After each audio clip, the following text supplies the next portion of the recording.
eu tô com a leitura, mano. Eu começo a ler e aí durmo. Que é ótimo. Não lembro nada do outro dia que eu tava lendo.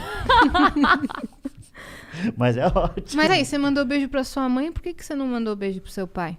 Pro meu pai, porque ele não assiste o Vênus. Você acredita? Sério? Porque ele não sabe que você tá aqui. Não, eu tava falando com meu pai agora. Coisa. Você tava falando com seu pai? Tava falando com meu pai agora. Todo mundo me mandou mensagem falando assim, pergunta do pai do Afonso, pergunta do pai do Afonso. Qual que é a história do seu pai? Que ele foi comprar cigarro e nunca mais voltou, mas... Esse é o classic. Não, é porque é o seguinte. O Di Lopes, que é do podcast, que fica lá em... Vocês são Vênus, ele é Saturno, que fica longe pra caralho. Aquela 2 horas de carro. Daquele estúdio dele lá.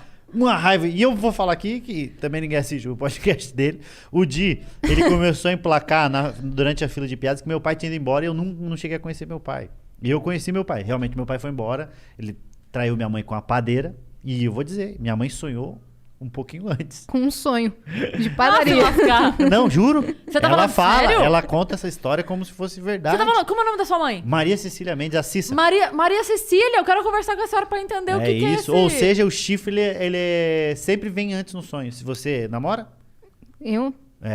Não tem problema. Ficou demorando pra responder. O que eu ia falar é, se você tiver um sonho, já pode terminar. Tá bom? Sonhei que tá traindo. Termina, que é melhor do que descobrir depois. Enfim. E aí o Di Lopes começou a fazer nas filas de piadas isso, tá? Falar, o pai do Afonso e não sei o que. Começou a fazer um monte de piada a respeito disso. Sabe qual que é a diferença do lixeiro pro pai do Afonso? É que o lixeiro passa na casa do Afonso pelo menos uma vez na semana. Nossa. E começou a fazer um monte de piada. E aí, só que a gente viu que a galera começou a comprar pra caralho. Tanto que eu comecei a escrever piada. Então, de cada 5 piadas que ele fazia, 2 eu que tinha escrito pra ele falar de mim. Então a gente meio entrou nessa brincadeira e criou esse universo. O Ajaiô de vocês. Exatamente. Ele conseguiu emplacar. É o nosso Carlinhos Brau. A sua buceta seca é o seu pai foi comprar cigarro. É isso, a sua buceta seca, no caso, né? Não. O que ele fez da buceta seca, ele fez com o pai. Buceta seca. Exatamente. Tá, saudade, aliás. E aí eu... Olha, falando buceta seca, a boca cheia d'água aqui. E aí ele começou a fazer um monte de piada disso. Não a minha, diga-se de não passagem. Não a sua, diga-se de passagem. Não, porque toda vez, Padilha, toda vez que eu... agora não, que a gente não está viajando fazer show. Mas toda vez que eu viajava com algum amigo fazer show... Aquela vez que eu fui fazer o show, o seu show em Curitiba, a gente saiu do show e fomos pro pagode, que a gente chama pagode. Fomos pro pagode. Lembra o que era? Era Inimigos da HP. Fomos pro Inimigos da HP. Os caras aí a gente tão lá velhos, no os caras show, Inimigos da HP, hein? a gente saiu do nosso show, fomos pro show, tá lá. Eu, Padilha, não sei o que, eu gravei uma história aqui cantando. Eu, Padilha, eu fiquei 5 meses respondendo, assume. Eu falei, mas meu caralho, eu tô com um brother. Qual o nome do show chip? De pagode. Qual era o nome do chip? Não, nem tem. Paivilha? Porque a galera não pode... Aí eu fui no podcast do Petri. Aí era o Petri. Aí pararam de falar do Padilha porque foi o Petri. Aí eu fui... Aí muda do Petri. Mas, meu que o Petri, caralho... diga-se de A gente passagem, postou é muito mais foto bonito, e todo mundo... Eu chipo. Você chipa o quê, demônio? Enfim, volta. É isso, mas é exatamente nesse ponto que eu queria chegar. Fala. Muito bem colocado. Ponto G? Não. Que as pessoas querem acreditar no que elas querem acreditar. Então, elas criam essa imagem e aí vai pra isso. Então, o Di começou a fazer essa piada do meu pai. Todo mundo começou a fazer. Embarcou. Eu fiz um documentário, um falso mockumentary, né? Que eles falam que é o falso documentário na pegada... muito inspirado pelo The Office, que é eu fingindo que eu estou indo procurar meu pai. Já criou esse universo, eu vou fazer isso. Fui comprar cigarro, o nome do documentário. E aí, fiz esse falso documentário, meu pai participa disso daí. A gente fez e Que mesmo começa assim, super piadas, sério. Começa, e aí mesmo assim as piadas continuam. Aí chega um momento que a gente fala... Então tá. As pessoas passam na rua, buzina, cadê seu pai? Mas seu pai... Já aconteceu. Eu tava parado no semáforo, eu morava com o Thiago ainda. Aí descemos, a gente morava bem numa esquina. Juro por Deus, o cara passou, aí abriu a janela, meteu aqui, abriu a janela, pobre, né? Meteu aqui e falou, cadê seu pai? Eu falei, deve estar com a sua mãe, o arrombado. Só que eu achei que ia. E aí o carro parou no semáforo. Mas pensa num cagaço que eu fiquei. Falei, só piada, hein? Meu pai quer saber meu pai. Eu sou humorista, já comecei a me hein? explicar pra caralho com o cara.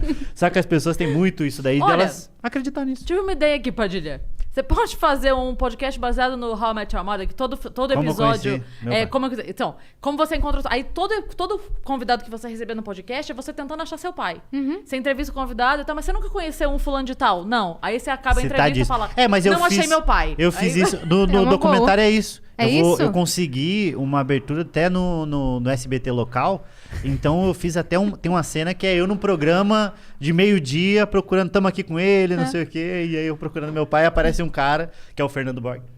O Fernando Borg, comediante, amigão nosso, que faz, e aí ele parece, sou seu pai. Não é meu pai. E o apresentador falando, é seu pai, pô, abraça teu pai. E é um constrangimento Ele do caralho. chamou um doutor pra falar dos malefícios do cigarro.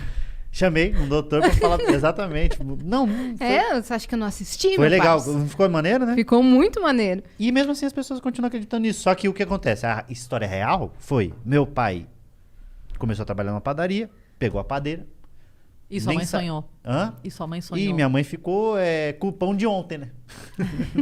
Nunca mais a gente teve pãozinho fresco em casa. E aí a gente morava aqui.